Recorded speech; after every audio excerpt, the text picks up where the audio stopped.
ken adaru aketo kendo to adani waloke kendo kata kapod warango weche mag jiwo telo makare kod tero dongruok e kor gwenge mopogore opogore.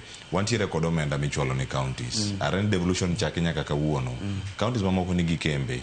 Counties mamoko nigi osuptende migero. Counties mamoko nigi peini mabecho ahinya. Kaluo. Nitie kama podi boyudo ka iting'o jatuo e otanda ma entiere kitero osuptal nikech apaya rach. Wasengini ka timore Moroni. Gigi timore county ma Homa Bay. Gigi timore county ma Siaya nyaka county ma Migori. Kama gigi timre. Iya county ma Siaya kuom ranyisi. Korka kembe. Nitie moro amora moseger ma isewinjo kaluo manya ndiko ji e kiwango ma iwacho ni sani kirango list mag kembe man Nyanza ikone ni Kikomi man Kisumu mano bedo revived. En revived kama nikech nopodho. To sani bedo tiyo manya ndiko joluo manya ndiko gandawa kamora mora magintiere. Kaka Siaya wato poka winjo.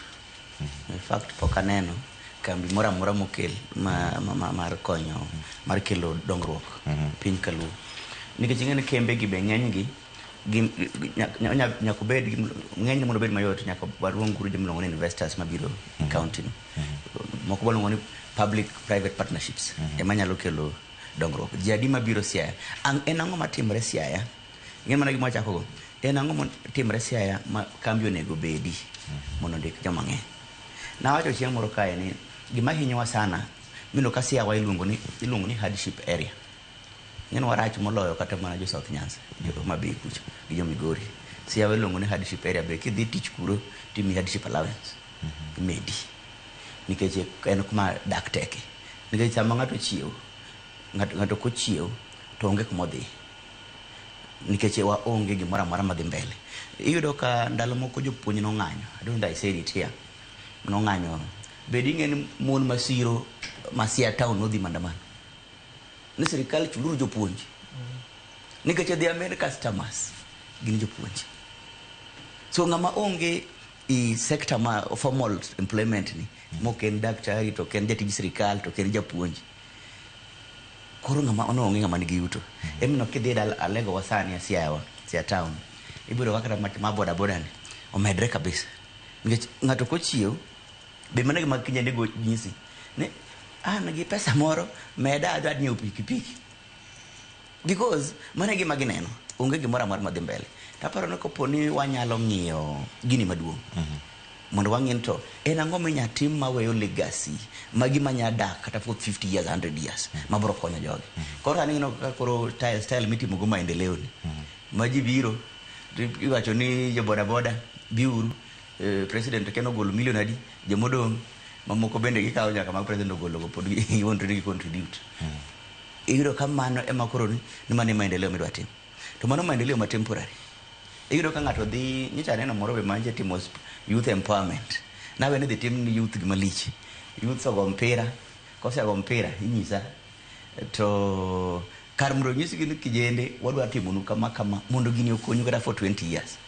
Nyisi gini youth skoro osetigo mategno panguru line. Ng'at chatugo jatuge miyo siling 200.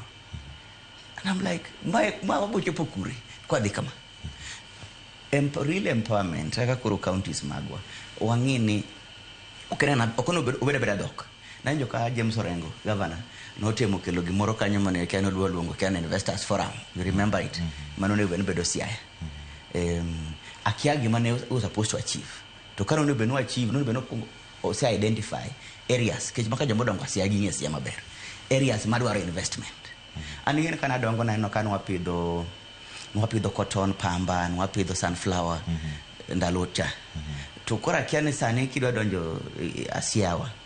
Nyakingin kembe mage mabro biro. Naneno kanwa dhi ndalo mokonyo farm on Dominion Farms. Na dhi kanyo ndalo moko. To nayudo ka jikano chiew, jimane area mlongo ni Raturo Kadenge. Kane gichiew to ne ng'eny ji ne dhi kanyo tich. Kendo winjo ka ng'ato ne giwinjre ni nam waloro iloso Dominion lakini ndikuru nyithindwa tich. Oche poko makoro ne giwacho ni tich onge. Wapidho mchele, wapidho everything else. To jowacho na rakuwe ondiko warie mbuenye mchele. Gigon mchele ng'eny ma wawinyo cham mungi okubirumo. bagino dhia Dominion oduogo lwar kech koro koko ne ng'eny. To mano kambi achiel kende mane tin but no create a lot of impact. Nikech kana dhi da gwenge go magungo those areas. Kanidhi iyudo ka sa uchiel mine osetedo mchele. Tipenjo gin to mchele gigolo kanyo magi tinda ni magi timiwa nono magi iluongo ni reject mchele. First, food security nosebedo. Nyathi ywaka ni chiemo again from poor families. Olo nyathi ywak ni ochamo mchele kabisa. Molo no kuchiemo. Koro nano kamano was also good. Then this collapsed. Kawa nyalo bedo gi ideas ailago. Nikech area kaka game ing'en neno ka there's a lot of sugar cane. Mono bedo kata mana wach mar sugar cane. Ne gima nyatim area mar game kanyo. But mano bono kwa tim. Emo kidok biro Siaya te. Areas moluoro Lake Victoria ema nitie dongruok matin. Mano kidhi Bondo, kidhi Rarieda. Ema ibiro notice nitie some economic activity matimre. Nikech nitie gima dhi mbele. To kata mana kanyo ka wanyalo improve gi. Nikech yudo ka sani kidhi kata mana Bondo jodonje gimulongo ni cage farming mar fish. To pod jok mabiro kawo gi gin joko titero gi mabor. Koro wanwa invest money production ka kende to kwase yudo to wauso gi. Onge kambi mora manyandiko ji. Koro chuno ni yudhe mang'eny donji pikipiki. Yes, there's nothing else madhi mbele. Koro aparo mano sani ka jasiasa luongo rally Siaya. Pong'